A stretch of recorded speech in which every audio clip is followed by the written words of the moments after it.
శాలువా కప్పి కాఫీ పొడి చేతిలో పెడితేనే వేషం అన్నారు. ఆ వేషం అంటే ఇవి చెప్పాను నేను చేశానండి అంటే ఆయన ఎందుకో ఇంప్రెస్ అయ్యారు. మీరు చెప్పిన విధానానికి నేను నేరేషన్స్ బాగా ఇస్తాను, బాగా కథలు బాగా ఆయనే నేరేషన్ సూపర్గా ఇస్తారు. నేను కథలు బాగా చెప్తాను, కొంచెం మాటకారితనం ఉంది నాకు. అంటే నేను ఇబ్బంది పెట్టడం అవుతున్నాను, కొంచెం చమత్కారంగా మాట్లాడతాను. అది ఎక్కడ ఆయనకి నచ్చింది, రమ్మన్నారు. F2లో మ్యారేజ్ బ్రోకర్ వేషం ఇచ్చారు, అది వర్కౌట్ అయింది. ఆ తర్వాత అది జనవరి 12, 2019, జనవరి 12, 2019 అది అయిన తర్వాత నేను ఇంకా చాలా పెద్ద హిట్ అయింది, నాకు మంచి పేరు వచ్చింది, నా టైమింగ్ బాగుందని రకరకాలుగా. సో అప్పుడు ఎలక్షన్స్ వచ్చేసినాయి జూన్లో. ఇంకా నేను అక్కడ దాకా ఉంటే నాకు ఎలక్షన్ డ్యూటీ పడిపోతుంది. 7-8 సినిమాలు 10 సినిమాలు వచ్చేసాయి ఫోన్లు, మీరు రండి వేషాలు ఇచ్చేస్తాను. So then I took a call, ఏం చేయాలి, ఒక ముందు ఒక 1 year లీవ్. మారుతి గారితో డిస్కస్ చేశాను, అరవింద్ సార్తో డిస్కస్ చేశాను, ఇలా అందరితో డిస్కస్ చేసి ఒక నిర్ణయం తీసుకుని లాంగ్ లీవ్ పెట్టాను. హైదరాబాద్ వచ్చాను. వెంటనే కూడా జనవరికి జూన్లో వచ్చాను. 6 నెలలు వైజాగ్లో కూర్చొని ఒక 2 సినిమాలు చేశాను. జెర్సీ ఒకటి, ఓ బేబీ ఒకటి. ఇందులో ఒక రోజు వేషం, అందులో ఒకటి, అంతే. 6 నెలలు చేసింది. 6-7 సినిమాలు వచ్చాయి. మన్మధు 2 ఏదో ఒకటే తగిలింది. ఏదో మొత్తం 4-5 సినిమాలు ఆ 3-4 నెలల కాలంలో వైజాగ్ నుంచి వచ్చి ఫ్లైట్లో రావడం, దసపల్లాలో దిగడం, చేసుకోవడం, వెళ్ళిపోవడం. అప్పుడు నా ఫ్రెండ్ ఒకటి సలహా చెప్పాడు, నువ్వు వైజాగ్లో ఉన్నంతకాలం కంఫర్ట్ జోన్లో ఉంటావు, దమ్ముంటే వైజాగ్ని వదిలేసి. ఎందుకంటే వైజాగ్లో నేను ఉద్యోగం మానేసి కూడా రాయలుగానే బతుకుతున్నాను.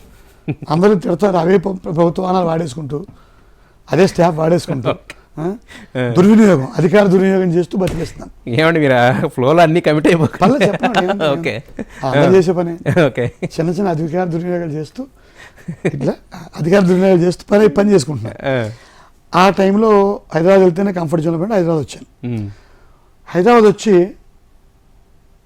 ఒక ఇంట్లో దిగి మణికొండలో 2019 జూన్ 9వ తారీఖున వచ్చాను.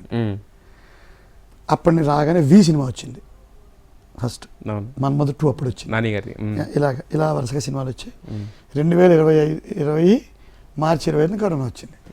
ఆ లోపల 7 సినిమాలు చేశాను. Back to square one. నేనేం పెద్ద ఎస్టాబ్లిష్ అవ్వలేదు, అందుకు ఫెయిల్యూర్ స్టోరీ అంటున్నాను. మళ్ళీ వెళ్ళిపోలేదు, సెలవు క్యాన్సిల్ చేసుకోలేదు, ఇంక వద్దనుకున్నాను, చూద్దాం ఏదో ఒకటి. వెనక్కి వెళ్ళిపోయి నేను మా భీమినిపట్నంలో నాకు మంచి ఇల్లు ఉంది, సముద్రపు గట్టున. నేను, నా భార్య, నా కూతురు వెళ్ళి, మా అమ్మాయి అప్పటికి లా చదువుతుంది ఫైనల్. తను కూడా మరి కరోనా వల్ల ఖాళీగా ఉన్నారు, చదువుతున్నారు. అప్పటికి లా చదువుతున్నా, నా డాటర్ ఫైనల్ లాలో ఉంది. సో కరోనా కూడా అందరం వెళ్ళిపోయి 20 అక్టోబర్ దాకా జూన్ అక్కడే ఉన్నాం. అప్పుడు మళ్ళీ నాకు ఫోన్ వచ్చింది, లక్ష అని ఒక సినిమా, తర్వాత అల్లుడు అదుర్స్ అని ఒక సినిమాకి వేషాలు వచ్చాయి. అదుర్స్ రెండులో కూడా బ్యూటిఫుల్ రోల్స్, 2 బాగా పండే. సినిమా అంతా అదే యావరేజ్గా ఆడే. 2 నాకు మంచి వేషాలు. ఒక దాంట్లో ఎమోషనల్ ఫాదర్, ఒక దాంట్లో ఫక్త్ కామెడీ సత్య ఫాదర్ వేషం. మళ్ళీ ఇంచుమించుగా నేను వచ్చేసాను అక్టోబర్కి, నా వైఫ్ కొన్నాళ్ళు చూద్దామని తన భీమిలిలో ఉండి. మళ్ళీ 2021 జనవరికి హైదరాబాద్ వచ్చి 2 సినిమాలు చేసాం. మళ్ళీ ఏప్రిల్లో లాక్డౌన్. నా సినిమా ప్రయాణం చూడండి ఎలా. 2021 ఏప్రిల్ నుంచి మళ్ళీ భయంకరమైన లాక్డౌన్, సెకండ్ వేవ్లో విపరీతం డెత్స్. ఇంకా నేను లీవ్లో ఉన్నాను. అప్పుడు గవర్నమెంట్ నుంచి ఒక ప్రెషర్ వచ్చింది. అప్పుడు గవర్నమెంట్ JC3 అని ఒక పోస్ట్ పెట్టారు, JC వెల్ఫేర్ అని. ప్రతి జిల్లాకి 3వ జాయింట్ కలెక్టర్. నేను ఎప్పుడు JC2 హోదాకే వచ్చాను, రెగ్యులర్ IAS జాయింట్ కలెక్టర్కి రాలేదు, JC2 హోదాకే వచ్చాను. ఇప్పుడు JC3 వెల్ఫేర్ అని ఈ మెడికల్ అండ్ హెల్త్ చూడడానికి ఒక పోస్ట్ క్రియేట్ చేశాను. అది నాకు వైజాగ్లో వేసేస్తాను భయపెట్టారు. కమ్ బ్యాక్, ఇంక నీ సెలవు చాలు, నాట్ ఫెయిర్, కమ్ బ్యాక్ అని. నాకు ప్రవీణ్ ప్రకాష్ గారు మాకు సీనియర్ అయ్యేసారు, ఆయన పేషెంట్ నుంచి నాకు కబుర్ వచ్చింది. సో వెనక్కి వెళ్ళిపోవాలి లేదా సినిమాల్లో ఉండాలి, మానేయాలి. April May